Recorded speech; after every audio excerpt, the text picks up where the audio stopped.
እርገጠው ኮፒ ሊንክ ከዚህ በኋላ ከ10,000 በታች መሆን የለበትም። እንደዛ ከሆነ አልጠፋም። በቀን 10 ቪዲዮ ነው የምሰራው።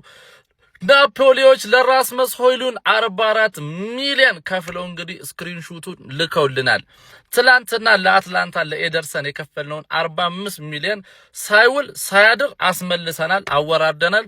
ፕላስ አምና ለአንድ አመት የውሰት ውል 6 ሚሊዮን እንግዲህ ከፍለዋል። በአጠቃላይ 50 ሚሊዮን ከራስመስ ሆይሉንድ አግኝተናል ማለት ነው። ያበደ ነው። ራስመስ ሆይሉንድ በጣም እንደምወደው ታውቃላችሁ። የተካ ነው ግን በሴስኮ ነው። የሴስኮ ፖቴንሻል ከራስመስ ሆይሉንድ ይበልጣል ብያምናለሁ። ግን ራስመስ ሆይሉንድ ለኔ በጣም ፌቨራይት ተጫዋች ነበረ። ሽያጭ ላይ እንደዚህ ከበረታን ቀጣይ ራሽፎርድ ሳንቾም ኮንትራቱ ያልቃል።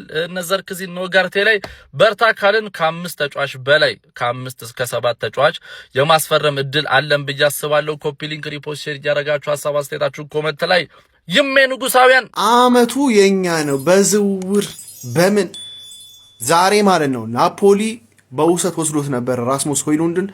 ዛሬ በቋሚነት 44 ሚሊዮን ዩሮ ከማንቸስተር አስፈርሞታል። በውሰት 6 ሚሊዮን አጠቃላይ 50 ሚሊዮን ማለት ነው።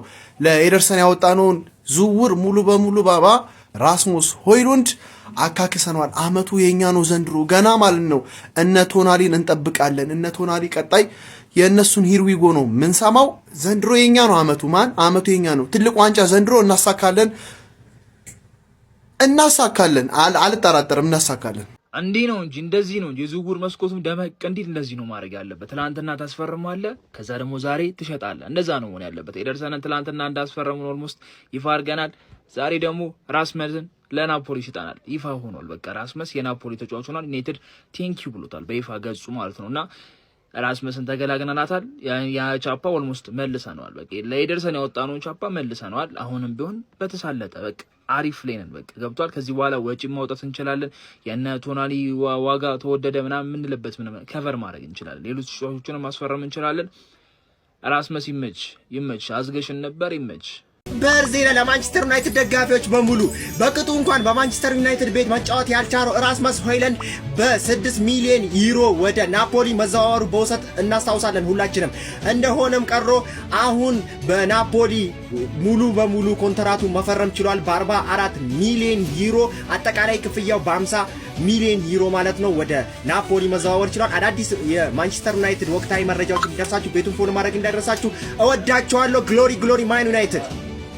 ሰበር ዜና ክለባችን ማንቸስተር ዩናይትድ በአሁን ሰዓት ራስመስ ሆይሉንድን በ50 ሚሊዮን ፓውንድ መሸጡን በይፋ አረጋግጧል። ክለባችን ማንቸስተር ዩናይትድ ባለፈው ዓመት ታዲያ ራስመስ ሆይሉንድን በውሰቱ ሲሰጠው ለናፖሊ 6 ሚሊዮን ፓውንድ መቀበሉ የሚታወስ ነው። በአጠቃላይ በአሁን ሰዓት ታዲያ ክለባችን ማንቸስተር ዩናይትድ ከራስመስ ሆይሉንድ ሽያጭ 50 ሚሊዮን ፓውንድ ማግኘቱ ይፋ ሆኗል።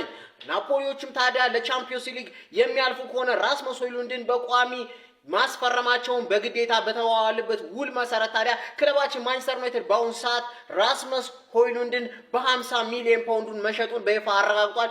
ለናፖሊ መፈረሙን በምትመለከቱ መልኩ ፋብሪዚዮ ሮማኖ አብስ ሌላኛው ተጫዋች ደግሞ የባርሴሎና ተጫዋች የነበረው እንዲሁም ደግሞ በባየር ሙኒክ ምርጥ ብቃቱን ሲያሳይ የነበረው ታዲያ ሮበርት ሌዋንዶቭስኪ በአሁኑ ሰዓት ታዲያ ፊነርባቼን ለመቀላቀል ጫፍ ላይ መድረሱን ከሰዓታት በፊት ፋብሪዚዮ ሮማኖ አብስሮናል። ፋብሪዚዮ ሮማኖ እንደዘገበው ከሆነ ፊነርባቾች በአሁኑ ሰዓት ከፍተኛ ፍላጎት አላቸው። በዚህ መሰረት ታዲያ ባርሴሎና የፊት መስመር ተጫዋች የነበረው ሮበርት ሌዋንዶቭስኪን ታዲያ ለማስፈረም በአሁን ሰዓት ከመንጊዜውም በላይ ጥረቶችን እየቀጠሉ ይገኛሉ ሲል ፋብሪዚዮ ሮማኖ ከሰዓታት በፊት አብስሯል።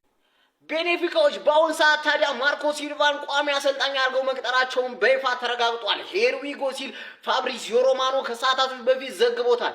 ማርኮ ሲልቫም ታዲያ በፉልሃም ቤት ድንቅና ምርጥ ብቃትን ካሳየ በኋላ በአሁን ሰዓት ለቤኔፊካ ታጭቶ ታዲያ ቤኔፊካዎች በአሁን ሰዓት ማርኮ ሲልቫ ማስፈረማቸው በይፋ ተረጋግጧል። ዘስፔሻሏን ለአመታት ይዞት የነበረውን ታዲያ ቤኔፊካ ለቆ ወደ ሪያል ማድሪድ ማቅናቱን ተከትሎ ታዲያ በአሁን ሰዓት ታዲያ የእሱ ተተኪ አሰልጣኝ ሆኖ የቀረበው ማርኮ ሲልቫ በአሁን ሰዓት የቤኔፊካ አሰልጣኝ ሆኖ እንደተቀጠረ ልነግራችሁ